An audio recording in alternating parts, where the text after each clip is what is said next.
Basarnas Makassar turunkan tim evakuasi peristiwa longsor di Bastem, Luwu. Bencana longsor yang terjadi di Kecamatan Bastem, Kabupaten Luwu, Provinsi Sulawesi Selatan pada tanggal 26 Februari 2024, mendapat bantuan dari Basarnas Makassar. Saat ini dikabarkan, evakuasi masih menggunakan alat seadanya, sehingga Basarnas Makassar dan Palopo membawa peralatan evakuasi ke lokasi longsor. Kepala Kantor Basarnas Makassar, Mesianus Bekabel membenarkan hal tersebut.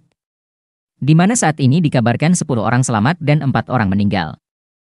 Dimungkinkan saat ini masih ada korban tertimbun longsor, karena dari laporan saat kejadian diperkirakan ada 15 unit motor dan 2 mobil tertimbun longsor.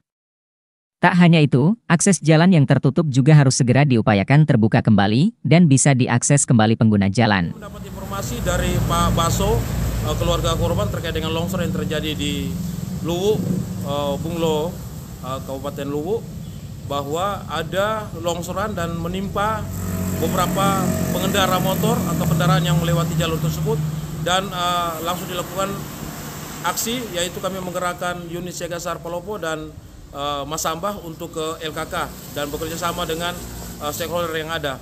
Dan pada siang tadi kami juga gerakan 15 personil dari Makassar untuk menuju ke LKK untuk melakukan pencarian.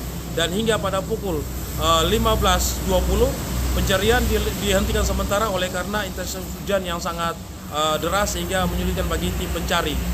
Dan akan dilakukan pada hujan reda akan dilakukan kembali pencarian. Dan terkait dengan jumlah korban saat ini sudah ditemukan 14 korban, yang 10-nya dalam kondisi selamat dan 4 dalam kondisi meninggal dunia. Dan terkait dengan identitas yang 4 orang itu masih diselidiki oleh tim forensik atau tim kepolisian.